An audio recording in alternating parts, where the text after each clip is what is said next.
So it's been about 7 months since I installed the DRO to the Chipmaster lathe, and I wanted to do a follow-up just to show how things are going and if I might change anything. First of all, I think it's a great upgrade and I'm really glad that I went through with it. It was a little bit fiddly to get some of the brackets mounted on this particular machine, but the LCD display I really like. It's been great. I actually find it easier to read than the old style which I have on the milling machine. So eventually I'm going to get this same display in 3-axis and swap it out for the one on the mill. Originally when I got the mill I didn't choose the LCD because I thought it would be a little bit harder to read maybe, at least for my eyes, but clearly that was wrong. The usual features on this particular readout, I don't think there's a brand name on this type, but it seems to be pretty common. Sometimes there are slightly different buttons on each one, but they're mostly the same.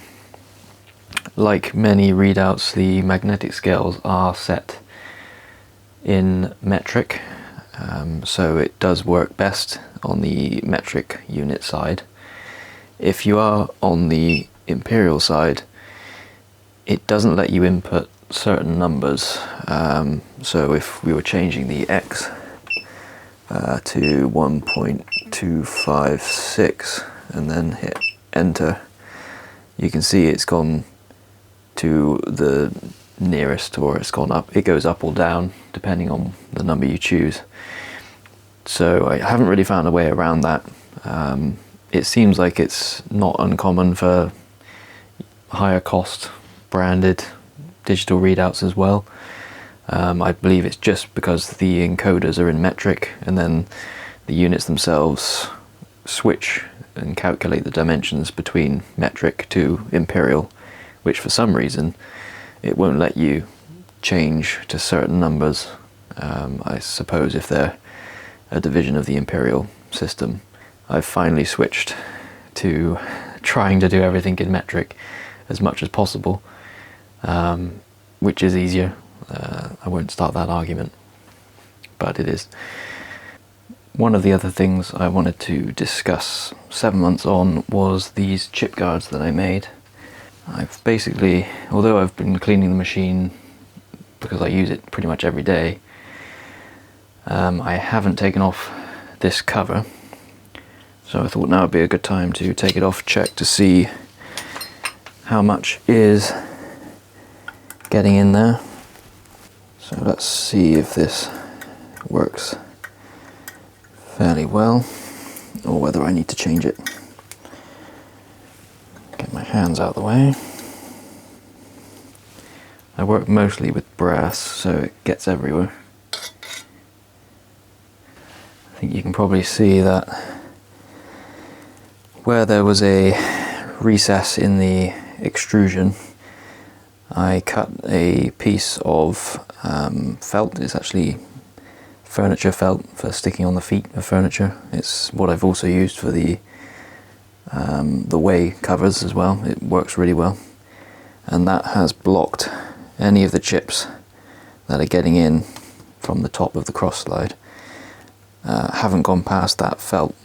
It does actually stick out from the cover, so that's why there's a little bit there. But generally speaking, this is very clean, but that cover seems to work really well. And I also wanted to show you an update of the guard I put on the back of the bed, which is this long strip of aluminium that I had, scrap material, and that's worked really well as well. I haven't cleaned out this tray since I put it in about 7 months ago. So most of the chips don't go that way anyway. It's only the stray chips here and there, and probably from me cleaning the machine generally, knocking things back there without realizing.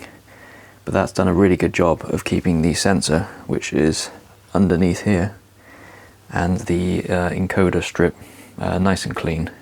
So I'll get a shot of that as well. Okay, hopefully you can see that little beige orange part. That's the wiper to the encoder, so that's attached to the encoder there. And I haven't cleaned this strip at all, so it's seems to work very well, these covers. They are a little bit simple and only hand bashed in the bench vise, but they work really well. I don't really use coolant on this machine, so I haven't been able to really test how well it protects against coolant. The scales aren't rated for to be coolant proof, but I don't think they're really a big problem from what I've read and seen from other people that have installed these magnetic scales. So I'm not too worried about that, and everything's nice and clear. Well, that's pretty much it for the little update on the DRO. Would I do it again? Yes. It's been excellent so far. Works really well. It's sped up a lot of my work, a huge amount. I was using a long dial indicator on the bed stop, which works really well, but it's easy to make mistakes and have problems. But the DRO works really well. One thing that was annoying is it had X and Y, not X and Z, so I did print some little stickers instead. You can obviously see by the screen. I'm looking forward to getting another one for the milling machine, 3-axis, just to replace the old style one that I have over there. But otherwise, yeah, it's great. And now I've had the Chipmaster for, I guess, a couple of years now. It's an excellent machine, even though it's very worn. It's not had the best life. It's been used a lot and not very well. But it still turns out accurate work when you know its quirks, so I'm very happy with the machine as well. Well, thanks for following along on this little update on the DRO. I can't believe it's been 7 months, that's just flown by. Let me know what you think. Also, let me know what you think of the audio for this video. I'm trying out a new microphone, and hopefully that improves things a little bit. My old one broke, so the last few videos I didn't use any microphone other than the camera, and it's just not very good. So hopefully these videos and upcoming videos will be much better, and I'm hoping to start doing some more regular videos as well. Okay, thanks for watching, and I'll see you in the next one.